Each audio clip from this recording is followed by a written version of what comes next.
আরে দাদা ফোন দিয়েছে। হ্যাঁ দাদা বলো। আরে কত সময় হয়ে গেল, আমাকে তো নিতে আসলি না। দাদা আমি তো সন্ধ্যার সময় আসবো। আবে আমি বাস স্ট্যান্ডে দাঁড়িয়ে আছি। দাদু আমি তো টিউশনে বাচ্চাদের পড়াচ্ছি এখন। আচ্ছা ঠিক আছে জলদি করে চলে। আমি নালাই তোমরা দুষ্টুমি করো না। যাও জলদি করে আমি দাদুকে নিয়ে আসো বাস স্ট্যান্ড থেকে। ঠিক আছে ম্যাম এখন যাচ্ছি। ম্যাম আমরা চলে আসি দাদুকে নিয়ে বাস স্ট্যান্ড থেকে। আবে নালাই দাদুকে দেখতে পাচ্ছি না কেন? দাদু রাস্তায় ফেলে চলে আসিস নাই তো? আবে দাদু তোর কাছে রয়েছে না? না ওর কাছে রয়েছে। না ওর কাছে রয়েছে। আবে নালাই মারামারি করো না, আগে বলো আমার দাদুর কোথায় রয়েছে। আমারে বলো না আমার দাদুর কোথায় রয়েছে। আর মামি তো আমারে মেরে ফেলবে, আমি কি করবো এখন? বেটি আমি তো এখানে রয়েছি। আরে দাদাজি আপনার অবস্থা এমন হলে কিভাবে? আবে তোর এই 3 নালায়ত বাচ্চাগুলো।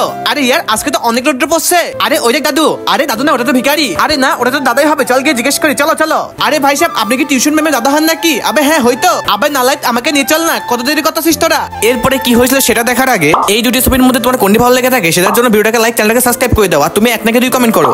আবে ধর ধর ভালো করে ধর, নিয়ে চল জলদি করে। আবে ভাইরা আমাকে ছেড়ে দাও, আমার তো করে ভুল হয়ে গেছে। আর কখনোই তো তোমাদের এখানে আসবো না। দাদু আপনাকে তো এখনই ম্যামের বাসায় নিয়ে যাবো। আবে নালায়ত তোদের 3 জনকে তো আমি এখন ছাড়বো না।